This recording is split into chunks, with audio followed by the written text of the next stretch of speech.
जय श्री राम दोस्तों। आइए आज मैं आपको गांधी जी के बारे में कुछ बताता हूँ। आज मैं एक बुक पढ़ रहा था तो उसमें मैंने देखा तो ये मुझे लगा कि आपको बताने लायक बात है।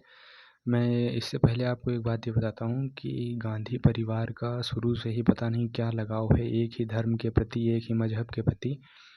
वो मुझे नहीं समझ आया, आप लोग समझ आए तो बताइएगा। मैं आपको पढ़ के बताता हूँ उसको। अब इस बुक में लिखा है, in 1888 he completed his school final examination and went to London to study law. इसका मतलब है 1888 में गांधी जी ने अपना स्कूल का फाइनल एग्ज़ाम कंप्लीट किया और उसके बाद लंदन चले गए। और किस लिए गए थे? लॉ की पढ़ाई करने के लिए। फिर आगे लिखा है, after qualifying for the bar in 1891 he began to practice at Rajkot.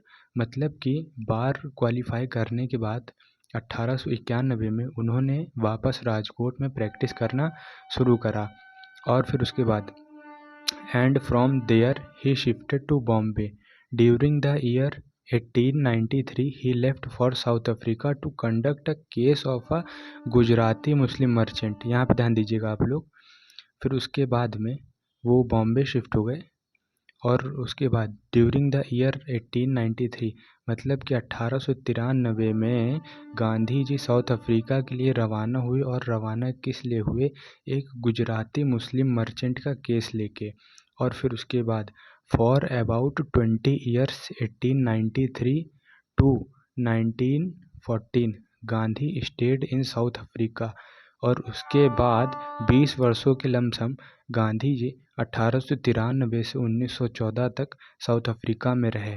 और फिर वहाँ पे आपने जाना ही है कि उन्होंने क्या किया है। लेकिन यहाँ मुद्दा देखने की बात ये है कि साउथ अफ्रीका गए और एक गुजराती मुस्लिम मर्चेंट का केस लेके।